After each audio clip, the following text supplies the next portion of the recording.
Saya dapat informasi yang sangat bisa dipercaya. Beberapa hari lalu, pendukung Jokowi di Riau mengadakan rapat gelap membahas wacana Gerakan Riau Merdeka. Gila. Saya tidak bisa mengatakan bahwa ini relawan, tapi ini adalah pendukung Jokowi yang mencoba mendekati mereka-mereka yang dulu sempat menggagas Gerakan Riau Merdeka.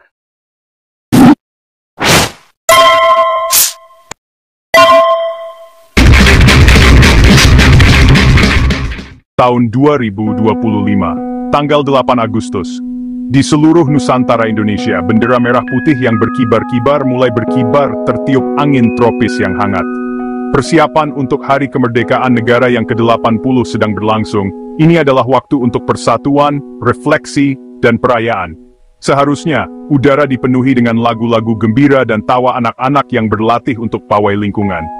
Namun di jantung Sumatera, di Provinsi Riau yang kaya sumber daya, desas-desus yang berbeda mulai menyebar. Itu bukan suara perayaan, itu adalah bisikan ketidakpuasan, hantu dari masa lalu yang tiba-tiba, dan secara dramatis kembali menghantui masa kini. Orang yang jadi pusat badai ini bukan wajah baru di dunia politik Riau. Dia adalah Kolonel Purnawirawan Sri Rajasa Chandra, sosok yang dikenal dengan pendapatnya yang kuat dan latar belakang militernya. Suaranya punya bobot, jadi kalau dia bicara, orang-orang mendengarkan. Awal Agustus 2025, saat wawancara dengan media lokal, Kolonel Rajasa bikin heboh. Dia bilang tahu ada pertemuan rahasia tingkat tinggi.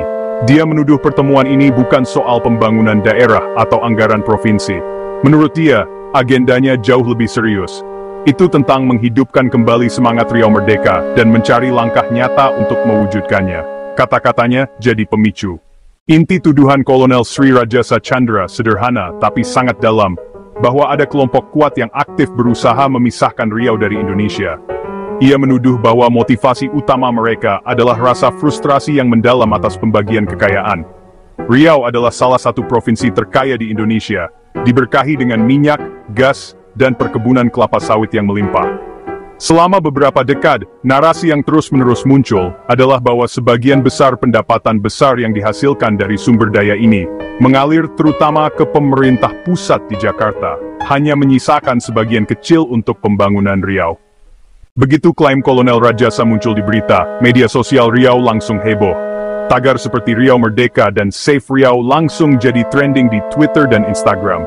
Reaksi masyarakat tidak sama rata, tapi campur aduk dan penuh semangat. Sekelompok warganet sangat mendukung ide itu. Postingan mereka penuh amarah dan kekecewaan. Di sisi lain, muncul banyak suara nasionalis yang kuat untuk melawan ide pemisahan. Kelompok ini melihat setiap pembicaraan tentang pemisahan sebagai pengkhianatan terhadap prinsip dasar negara dan pengorbanan para pahlawan.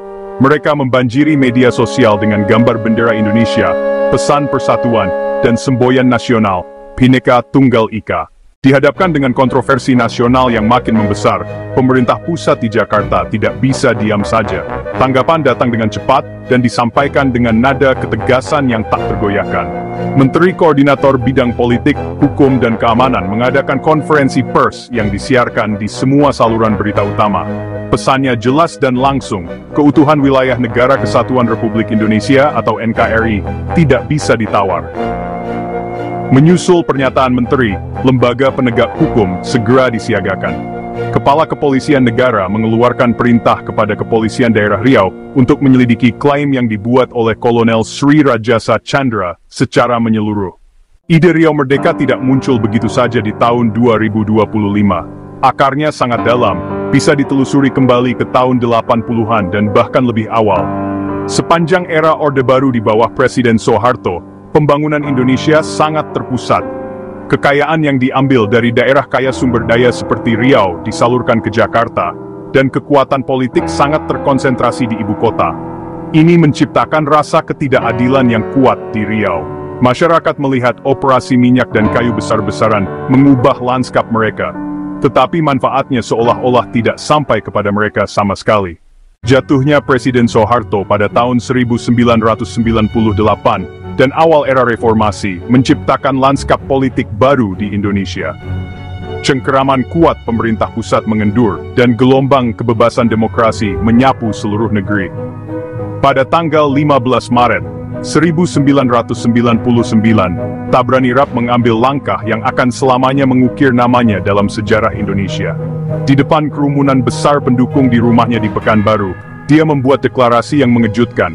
Dia memproklamasikan pembentukan Riau Merdeka. Ini bukan lagi sekadar tuntutan keadilan atau otonomi. Ini adalah deklarasi kemerdekaan sepihak. Dia meluncurkan bendera dan lagu kebangsaan untuk negara baru ini. Deklarasi itu mengejutkan seluruh Indonesia yang saat itu sudah bergulat dengan gerakan separatis di Aceh dan Papua. Melihat kontroversi tahun 2025, penting untuk bertanya, permainan apa sebenarnya yang sedang dimainkan? Apakah bangkitnya isu Riau Merdeka adalah gerakan rakyat yang tulus, ataukah strategi politik yang diperhitungkan? Dengan mendekatnya pemilihan kepala daerah, isu kebanggaan daerah dan keadilan ekonomi adalah alat yang ampuh untuk memobilisasi pemilih. Dengan mengangkat Riau Merdeka, para aktor politik dapat menggambarkan diri mereka sebagai pembela rakyat, berjuang melawan pemerintah pusat yang tidak adil. Ini adalah strategi berisiko tinggi, berhadiah tinggi, yang menggunakan momok separatisme sebagai pengungkit hit. Ini bisa menyebabkan efek domino, di mana ancaman separatisme menjadi alat politik yang umum di seluruh Nusantara, terus-menerus menguji kekuatan dan ketahanan persatuan Indonesia. Kita kembali ke awal, di malam perayaan nasional, di bawah langit yang diselimuti keraguan. Kisah Riau Merdeka di tahun 2025 adalah jaring kusut dari keluhan masa lalu, politik masa kini, dan kecemasan masa depan. Klaim yang dibuat oleh Kolonel Sri Rajasa Chandra telah memaksa seluruh bangsa untuk menghadapi pertanyaan-pertanyaan yang tidak nyaman. Apakah benar ada pertemuan rahasia untuk merencanakan pemisahan Riau? Atau apakah pernyataan kolonel itu adalah sandiwara politik yang dibuat dengan hati-hati, dirancang untuk menggerakkan emosi dan mencapai tujuan tersembunyi? Batas antara rumor dan fakta telah menjadi sangat kabur, membuat publik harus menavigasi lautan informasi dan disinformasi. Masalah inti yang memicu gerakan ini tidak dapat disangkal nyata. Perasaan ketidakadilan ekonomi di Riau bukanlah rekayasa. Itu adalah sentimen yang lahir dari pengalaman hidup selama puluhan tahun. Pada akhirnya, kisah Riau Merdeka adalah tantangan bagi kita semua. Ini memaksa kita untuk bertanya, apa arti sebenarnya menjadi sebuah bangsa? Apakah sebuah bangsa hanya garis di peta yang disatukan oleh hukum dan kekuatan militer? Atau apakah itu komunitas yang dibangun di atas rasa saling menghormati, kepercayaan, dan rasa keadilan bersama? Apakah bayangan Riau Merdeka itu rumor, fakta, atau ancaman nyata?